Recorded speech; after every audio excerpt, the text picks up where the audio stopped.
An inguinal hernia usually shows up as a bulge in the lower abdomen, also called the groin or the scrotum.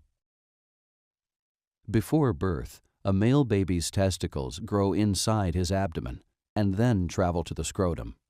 To get to the scrotum, the testicles must pass through two openings, called the internal and external inguinal rings, and a passage between them called the inguinal canal, formed by abdominal wall muscles.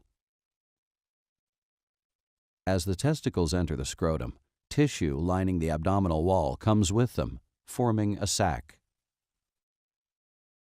Normally, the opening of the sac into the inguinal canal closes within 6 months after birth.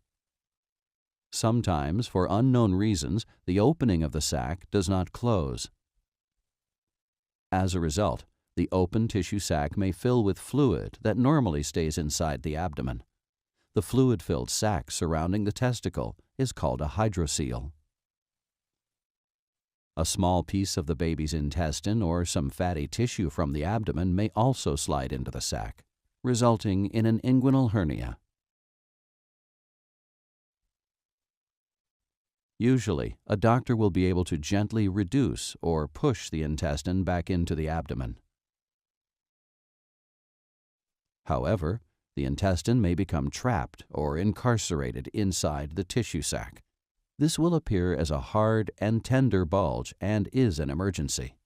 After about 6 hours, the intestine inside an incarcerated hernia may lose its blood supply and die. This is called a strangulated hernia and is an emergency that requires immediate medical attention and surgery to repair it. Hydroceles and inguinal hernias require an operation to tie off and remove the tissue sac to prevent future herniation and possible injury to the small intestine. To begin, the surgeon will make a small incision near the hernia. Next, the surgeon will carefully separate the tissue sac away from the cord structures, including small blood vessels and the vas deferens that are attached to the testicle. The surgeon will then open the sac to look for any herniated contents inside. Usually, the sac is empty. However, if herniated contents are present, they will be moved back into the abdomen. Sometimes, in children younger than 2 years of age, the surgeon will insert an instrument called a laparoscope through the open tissue sac. The laparoscope contains a camera that will allow the surgeon to look at the internal ring on the other side and see if there's a hernia on that side. If the other internal ring is open and there is a hernia, the surgeon will need to make a similar repair on that side. After checking the other side for a hernia, the surgeon will tie off the empty tissue sac with a suture. The remainder of the sac will be removed. Finally, the surgeon will close the incision with dissolvable sutures, skin glue, or closure tape dressing.